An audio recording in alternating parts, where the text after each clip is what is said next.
자, 오늘은 예레미야 25장 4절 말씀입니다. 합독하겠습니다. 시작.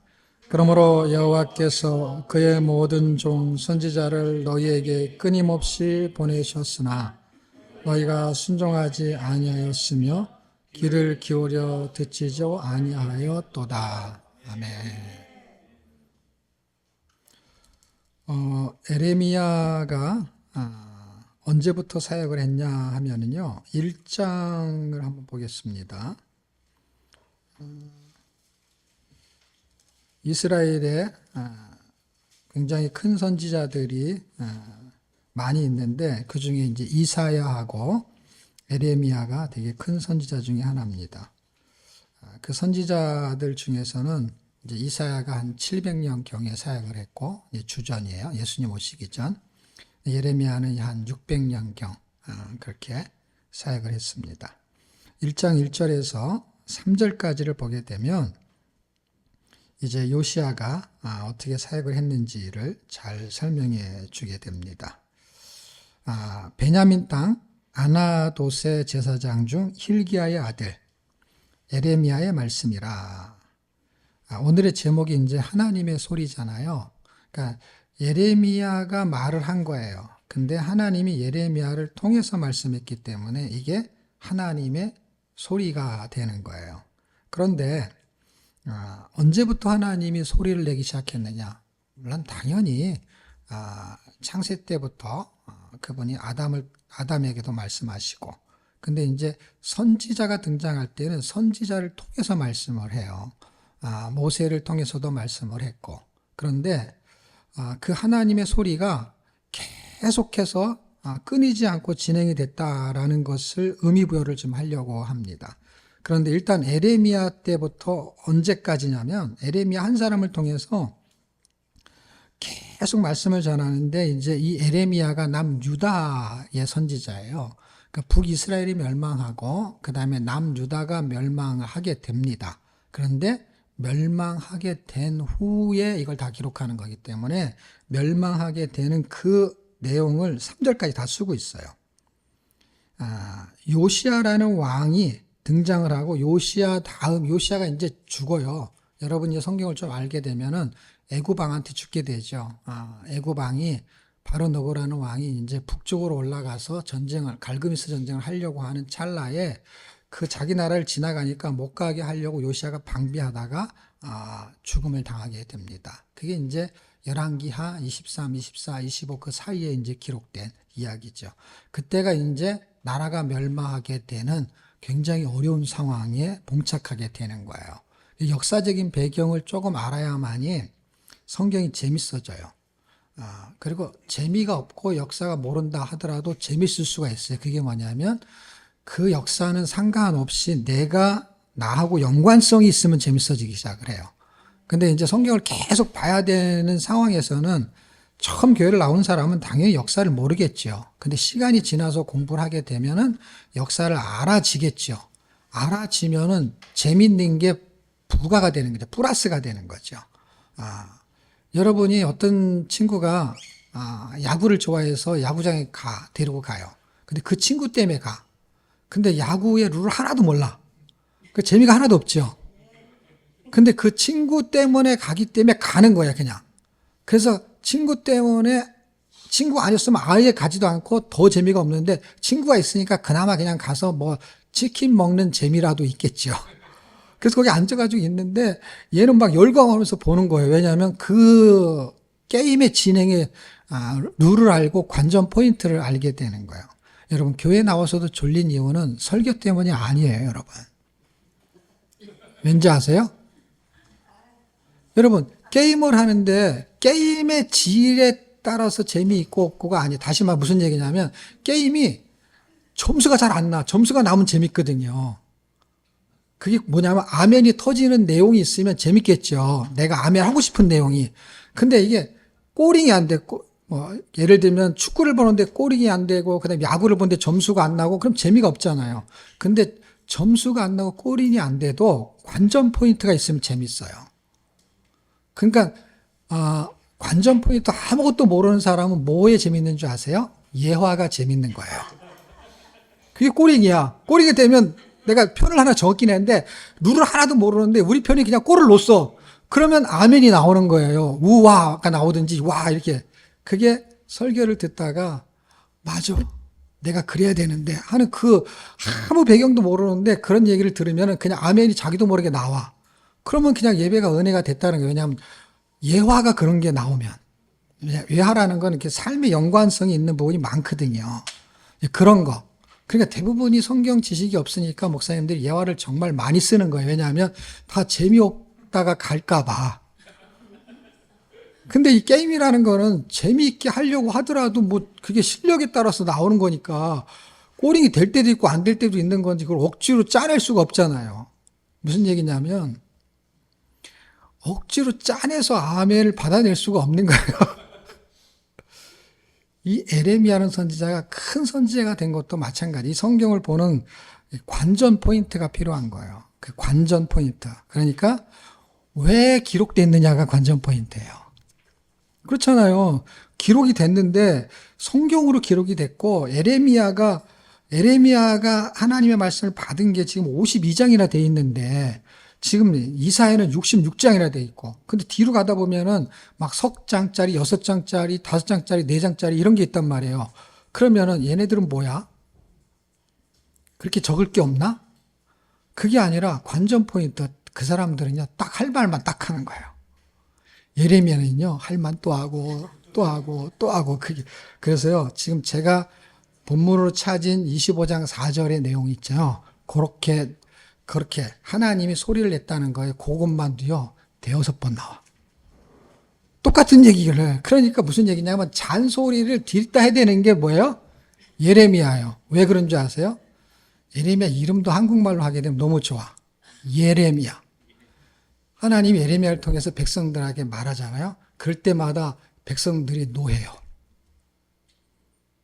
백성이 노하는 게 두 가지 돼요. 영어로 노하는 노가 있고요. 그 다음에 하나님이 예레미야를 통해서 말을 하면 노한다고. 화를 내요.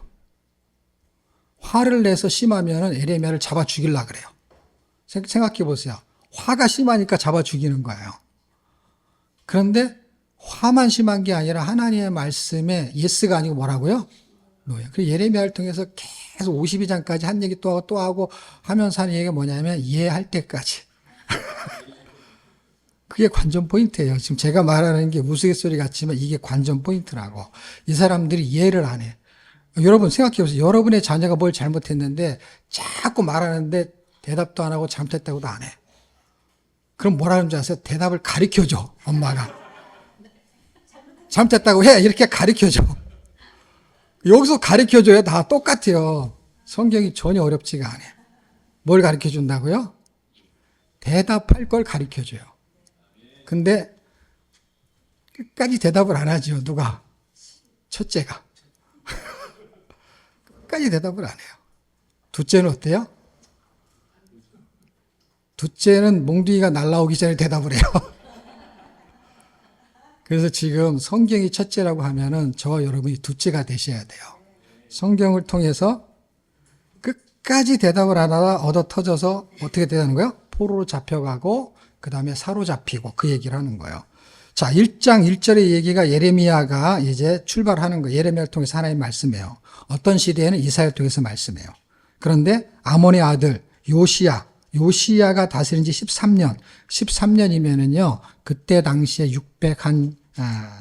26년에서 한 30년. 여러분이 기억하기 좋은 한 630년 이렇게 계산해도 좋아요. 그리고 요시야 아들, 접수 쭉 나오는데 이름이 이제 중간에 생략이 됐어요. 요시야가,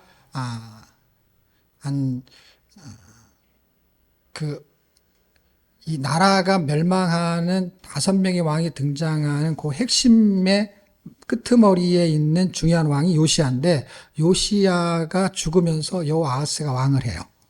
여호아하스가 왕을 하면서 이제 폐위를 당하면서 여호야김이 왕을 해요. 그런데 요 왕이 죽으면서 여호야긴이 왕을 하는데 또 바벨론이라는 나라가 요 왕을 폐위시키고 시드기야를 왕으로 세워요. 원래 이름은 엘리야김인데 이름을 또 바꿔요. 이게 역사적인 사실이에요. 지금 제가 이렇게 말하면 바꾼 이름까지 외워야 되나? 그렇게 엄청 헷갈리죠. 그러니까 몰라도 상관없는데 요 사람들이 이렇게 딱 몰려 있어요. 그래서 이름이 중간에 이제 빠져 있어서 그렇지 이게 다 핵심적인 사람이 요시야, 여호야김, 시드기야야. 나머지는 3개월만 하는 거야. 예. 누가? 여호아하스하고 여호야킨은. 여호야킨이 되게 중요해요.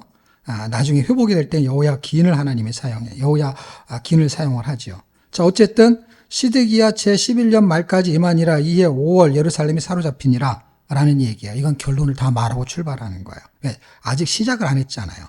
요시야 왕일 때 시작을 하고 끝날 때가 시드기야예요. 그러니까 끝날 때가 586년이라는 거예요. 620년경 시작해서 580년이면 40년이에요.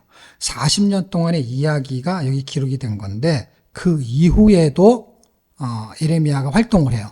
그러니까 사실 제 생각은 한 50년 훨씬 넘게 기록을 하는 거예요. 그 기록의 내용 적어도 52장까지의 내용이 4, 50년 정도의 기간이 걸리고 있는 거에 지금 핵심적인 내용은 그들이 말을 듣지 않았다는 얘기예요. 초점은. 그러니까 역사를 그가 요시아 때부터 시드기야 멸망할 때까지를 쭉 기록한 일기가 아니고 그 시대 때에서 중요하게 지금 하나님이 메시지를 전하는 거에 대해서 그들이 예스를 하지 않고 노하고 화를 내는 것들을 초점으로 지금 쓰고 있는 거예요. 그래서 그 내용이 굉장히 간단해요. 이걸 쭉 정리하면 엄청 헷갈리고 답답하고 이해가 안 되는데 시간은 그렇게 흘러가고 내용은 아주 간단해요. 왜 그들이 노하고 하나님의 말씀을 듣지 않고 그리고 결국 하나님은 그들에게 어떤 심판을 내릴 수밖에 없고 그럼에도 불구하고 하나님께서는 왜 회복을 시키냐는 거예요. 왜 그들은 심판을 받고 하나님은 그들을 심판하면서도 결국은 회복을 시켜요. 그게 딱 아까 제가 얘기한 거 똑같아요. 엄마가 계속 하는데 이해를 안 해요. 그래서 매를 치고 하다가도 어떻게 해요? 그 아이가 매를 맞아가지고 상처를 입어요. 그게 포로 잡혀간 거야. 그런데 저녁에 잘 때 뭘 발라주지? 지금 후시딘이 옛날에는 안자로 시작하는데 안티피라를 발라줘요. 옛날에는 후시딘이 없었어요.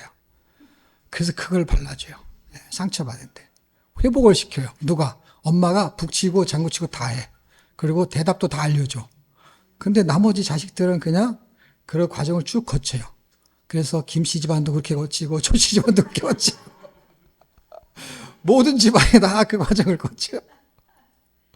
그러니까 스토리는 하나도 어렵지가 않아요. 그때 시대의 왕이 누구냐 이런 거 몰라도 돼. 알면 조금 더 재밌는 것뿐이야. 어쨌든 그런 내용이 전개가 됩니다. 그래서 스토리 라인을 조금 이해해야 되는데 스토리 라인은 52장까지가 길기 때문에 제가 구조를 좀 잡아드리면 5가지의 형태로 지나가요. 이것만 기억하면은 그냥 이 복잡한 에레미야는 그냥 구조 정리가 끝납니다. 자, 처음에는 뭐냐면 죄로부터 출발을 해요. 죄. 이스라엘 백성이 죄를 져요. 그래서 하나님은 심판하실 수밖에 없어요. 그러니까 엄마가 애를 때리는데 왜 때리냐면 뭔가 잘못을 해서 이게 그냥 때리는 게 아니에요. 잘못을 해서 이게 죄, 그래서 심판을 해요. 그러면서 다시는 이렇게 애가 맞으면 안 되니까 뭘 하냐면 이제 언약을 해요. 약속을 해요. 그 언약을 하고 그 다음에 그들이 심판의 결과로 뭐가 발생하냐면은 대가는 지불을 받아야 되니까 그가 멸망을 해요. 그리고 안티파라기를 발라준다 그랬잖아요. 마지막에는 회복을 시켜요. 그러니까 뭐가 이게 움직이냐면 사건에서 뭐가 움직이냐면 엄마와 자식인 것처럼 하나님과 하나님의 백성의 관계가 성립이 되는 거예요.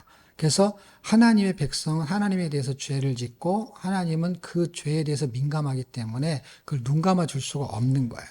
그런데 하나님께서는 그들이 그렇게 심판으로 끝나기를 원치 않으세요. 그래서 언약을 체결해요. 그 언약을 체결하는 기준에 의해서 멸망도 되고 회복도 일어나요. 그러니까 자, 손가락을 보세요. 이렇게 5개 있는 것 중에서 언약을 기준으로 앞에는 뭐가 생기냐면 언약을 지키지 않았을 때의 죄에 대한 심판으로 멸망이 결과로 나타나요. 그럼 회복은 뭐예요? 회복도 신기하게 언약을 기준으로. 언약을 기준이 뭐냐면은 이 언약이 하나는 첫 번째 언약이고 또 하나는 두 번째 언약이에요. 그래서 두 번째 언약은 뭐냐? 다시는 내가 너를 벌하지 않겠다. 너를 회복시키겠다. 그런 언약이에요. 뭐 죄를 졌음에도 불구하고. 그러니까 이게 은혜라는 거예요. 그래서 죄는 당위성이 있어요. 대가를 지불받는 거예요. 근데 죄를 졌는데 그 다음에는 왜 용서가 되고 봐주죠? 그거는 엄마의 사랑 때문에.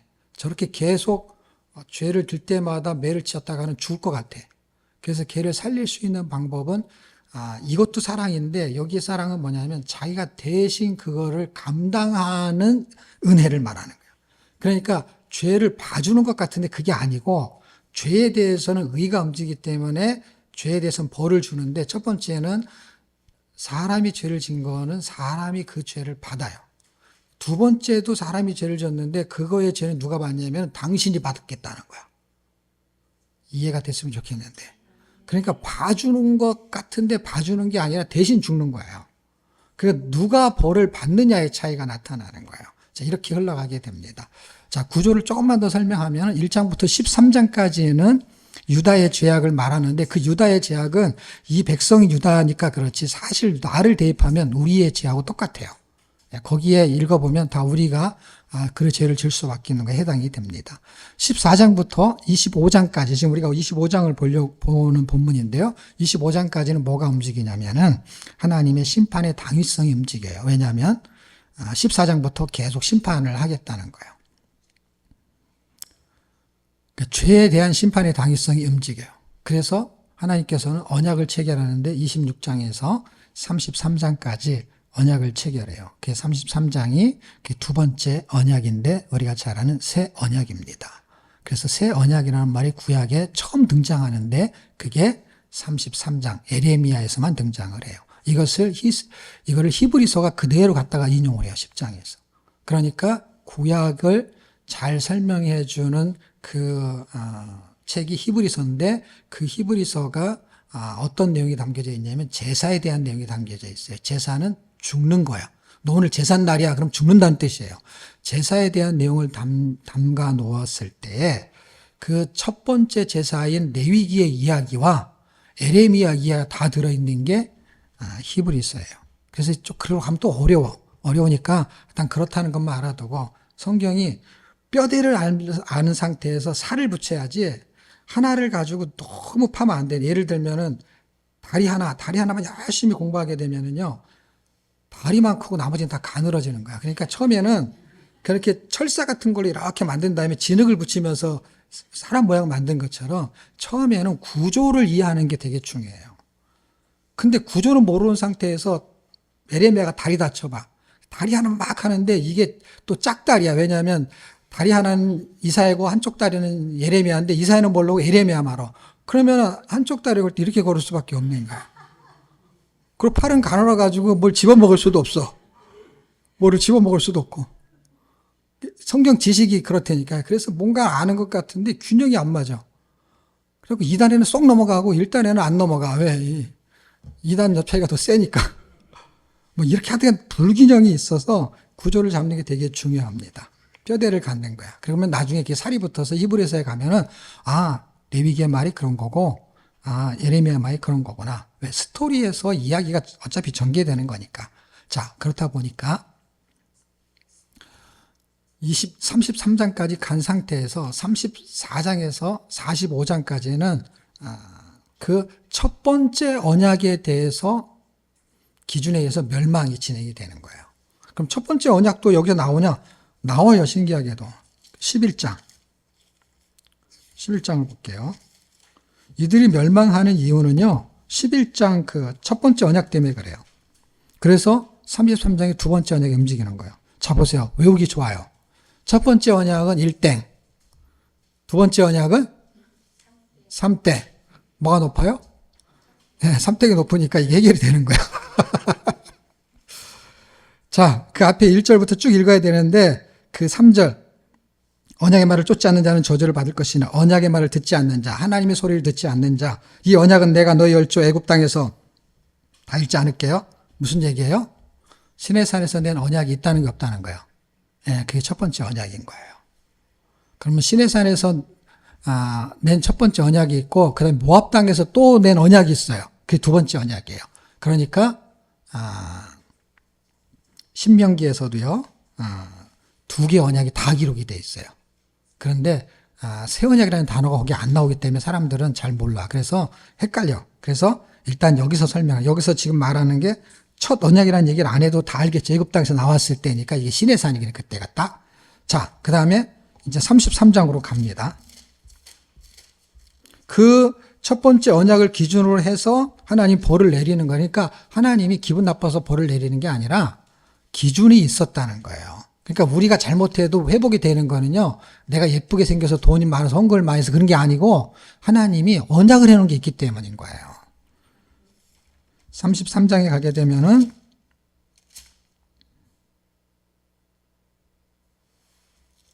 아니 33장이죠. 31장이죠. 네, 3땡이 아니네요. 31장.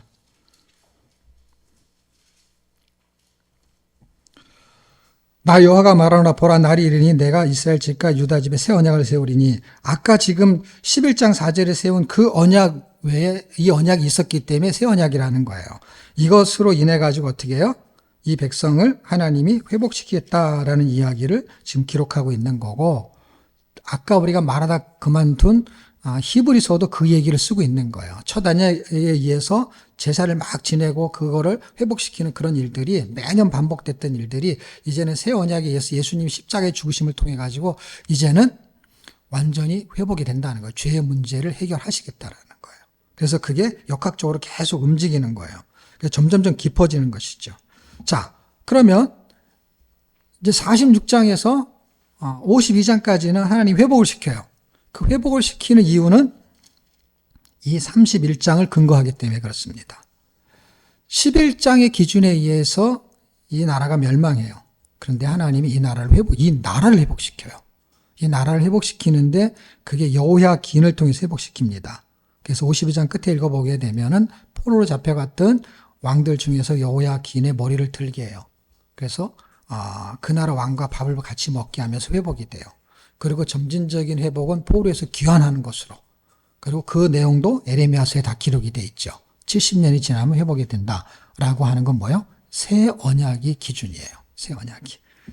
자, 그게 스토리고 결론은 뭐냐? 결론은 소리예요. 소리를 왜 듣지 않느냐는 거예요. 그게 이제 결론으로 정리를 해보겠습니다. 자, 25장으로 다시 돌아오게 되면은 25장의 이야기가 결국 무슨 얘기냐? 아까 11장에서 그들이 하나님의 말씀을 듣지 않아서 그들은 결국 포로 잡혀갈 수밖에 없다라는 얘기를 하는 거예요. 그런데 그 내용이 여기 반복해서 25장에 기록하고 있습니다. 자, 3절에 보면 유다왕 아들 요시아의 3년부터 오늘까지 해서 1장에 있었던 얘기를 다시 갖고 와요. 그래서 여기서부터 다시 출발하는 느낌이 들어요.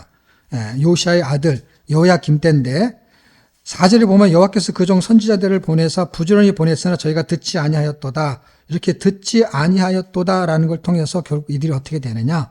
멸절하게 된다는 거예요. 24장 10절에 보게 되면 멸절하게 된다는 거예요.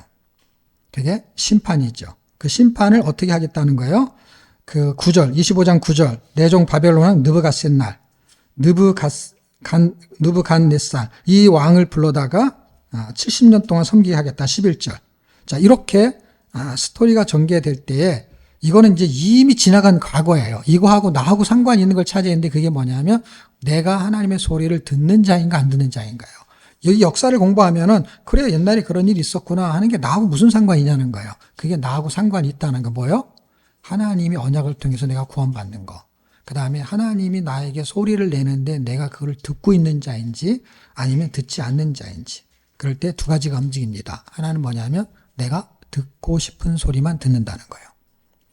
그리고 듣고 싶지 않는 소리는 듣지 않는다는 거예요. 그런데 지금 이 1장에서 52장까지의 이야기의 스토리가 뭐냐면 이스라엘 백성이 듣고 싶지 않은 소리를 에레미야를 통해서 하나님이 소리를 내고 있었던 거예요. 그러니까 교회에서도 만약에 하나님이 어떤 목회자를 통해서 성도가 듣고 싶지 않은 소리를 설교하면 어떻게 되냐면요. 다 에레미야서와 같은 일이 벌어져요. 왜냐하면 당장 일단 교회를 안 나가요. 왜냐하면 교회가 많이 있으니까 자기가 듣고 싶은 소리를 하는 교회를 찾아가면 되니까. 근데 이 당시에는 자기가 듣고 싶어 하는 소리의 교회가 있을까요, 없을까요? 있어요. 거짓 선지자.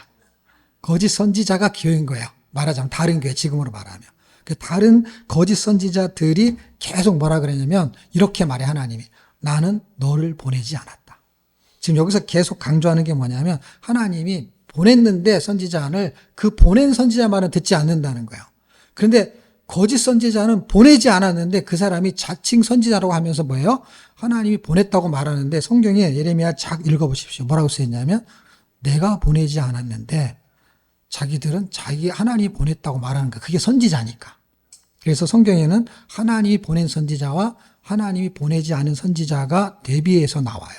그때 그거를 거짓이라는 단어를 쓰고 여기 예레미야는 그냥 선지자예요. 근데 그걸 뒤집어서 보십시오. 이 소리를 듣고 싶어 하지 않는 백성들은 누가 거짓 선지자일까요? 예레미야예요.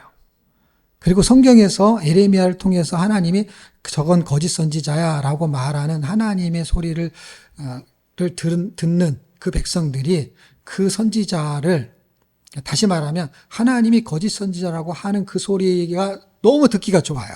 그 듣기 좋은 소리를 듣는 백성들은 누가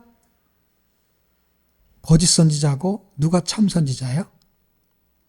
거짓 선지자가 참 선지자고 에레미야가 거짓 선지자인 거예요. 성경은 에레미야 쪽에서 썼기 때문에 그 내용이 안 나오는 것뿐이지 그들의 입장에서는 누가 이단이에요?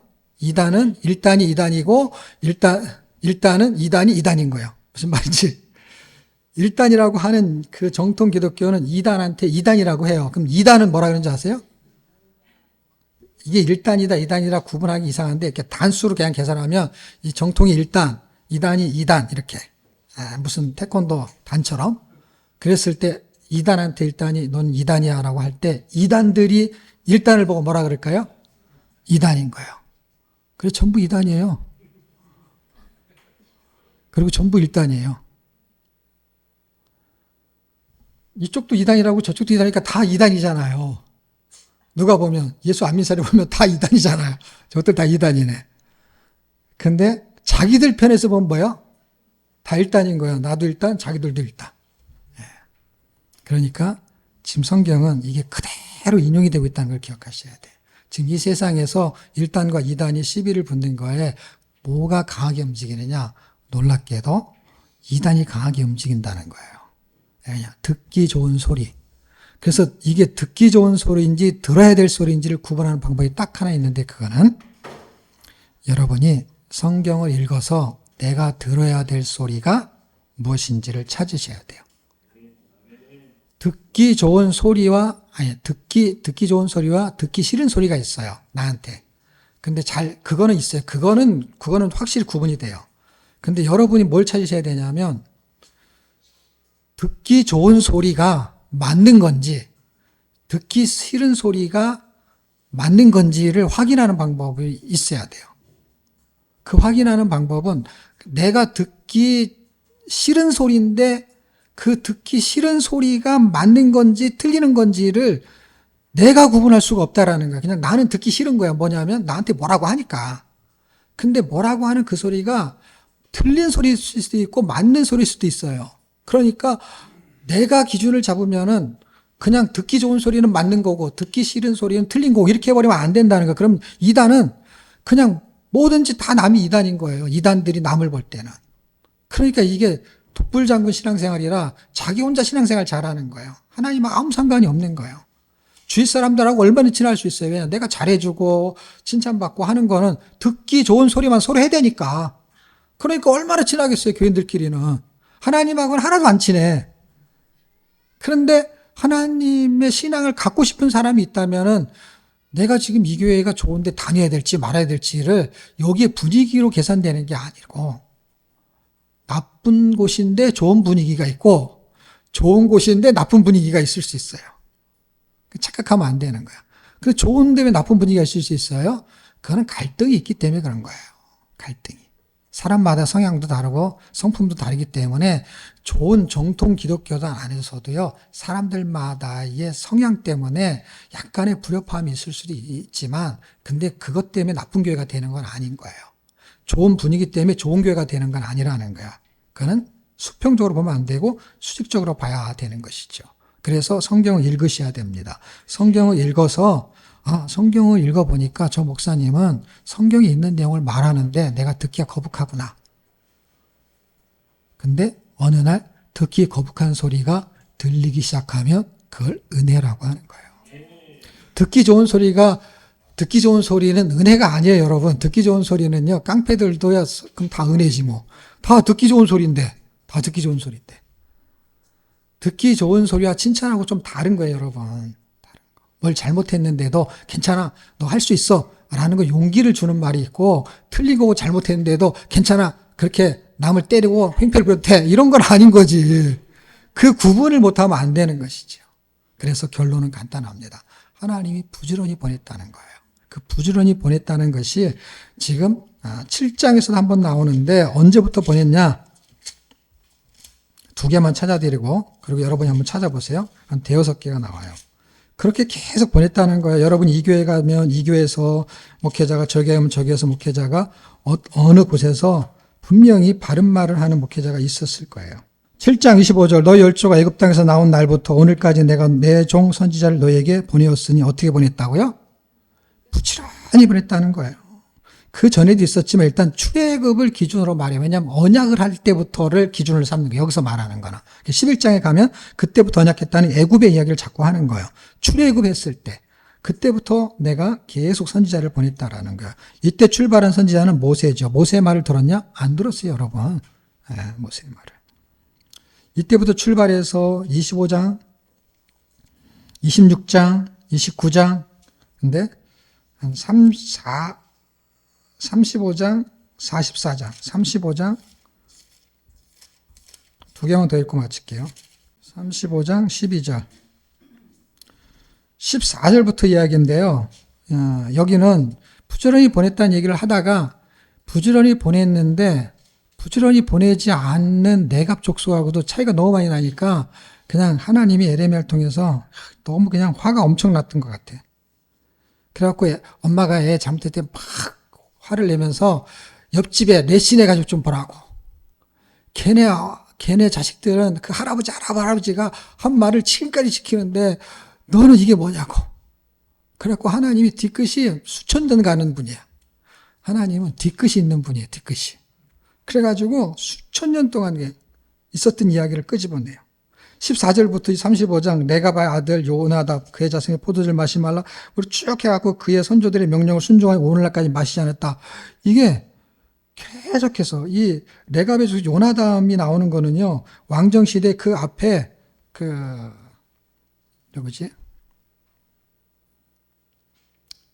북이스라엘에서 개혁을 일으켰던 왕이 하나 있어요. 엘리야가 기름을 부어가지고 왕이 된 에훈가? 네. 그때 있었던 인물이에요. 그 시대 때. 그때 얘기해요. 그러니까 이게 시간이 몇백 년이 지나는 거예요. 몇백 년이. 그때까지. 그런데 내가 너희에게 말하고 부지런히 말해도 너희는 듣지 않았다.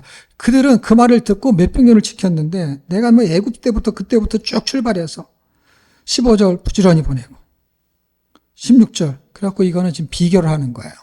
부지런히 보냈는데 다른 집안은 안 그러는데 우리 집안은 왜 그러냐. 그러면서 아주 하나님으로 말하면 인간으로 말하면 속에서 열불이 터져나는 거야. 그래갖고 이거를 그냥 싹을 잘라버리는 거야, 완전히. 그래서 완전히 성전이고 뭐고 다 박살을 내버리게 되는 것이죠.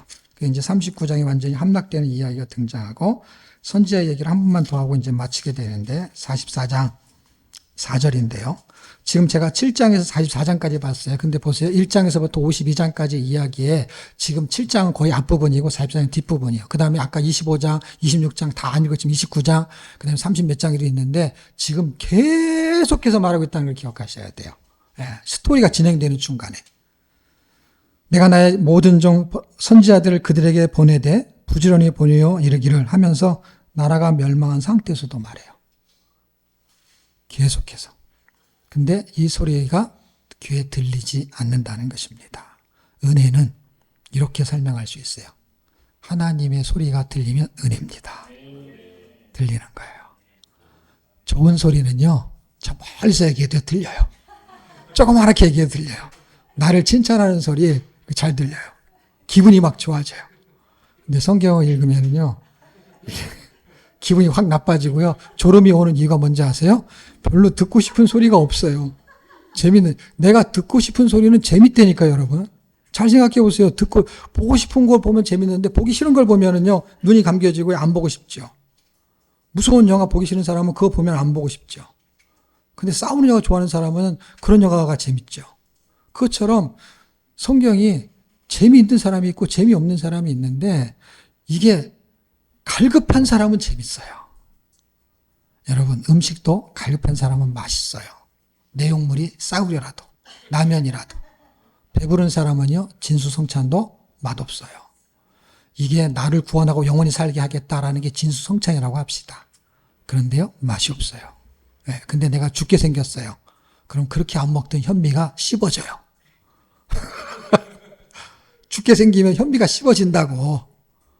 근데 건강하면요, 현미가 맛이 없어요. 죽게 생기면요, 칼자국이 난 수술한 지 얼마 안 됐는데도 일어나서 걷기를 해요. 살겠다고. 근데요, 삶을 포기한 사람은요, 건강해도요, 운동을 하지 않아요. 일을 하지 않아요.